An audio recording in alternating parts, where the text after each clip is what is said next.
Ilikuwa majonzi katika koti ya Naivasha ambapo zaidi ya wanafunzi 7 waliweza kupelekwa kizimbani kwa madai ya uuaji. Wanafunzi 16 ambao waliweza kupoteza maisha yao katika shule ya upili ya utumishi. Jaji ambaye aliweza kusoma alisema ya kwamba wanafunzi hawa 7 watazalia mikononi mwa polisi kwa siku 30 huku uchunguzi zaidi ukiendelea. Wanafunzi pia hawa wakidaiwa kuwa walihusika na mauaji.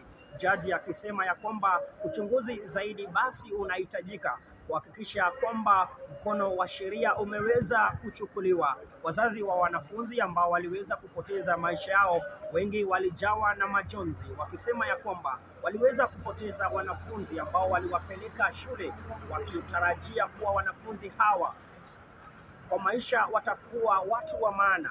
La hasha, wakaweza kupata habari kuwa wanafunzi wao wameweza kupoteza maisha yao.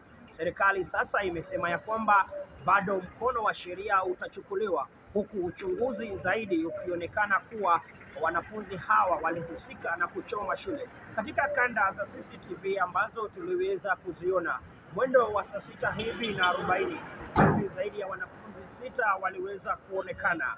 Walionekana wakiwa na kibiriti, mwendo wa asti, wengi wakionekana wakuwa na wasiwasi. Na baada ya moto kuwashwa, basi kuna wale wanafunzi ambao waliweza kuhudhurika na kuhakikisha kwamba wameweza kusaidia wengine. Kuna mwanafunzi ambaye anatambulika kama Cecilia Wanjiku, alihakikisha kwamba amejitoa mzaha kuhakikisha kwamba baada ya moto huu ambao uliweza kushika, alihakikisha kwamba lazima ajisatiti kuhakikisha kwamba ameweza kusaidia wenzake. Lakini la hasha, moto ukaweza kuwa mwingi na baadaye akaweza kupoteza maisha yake.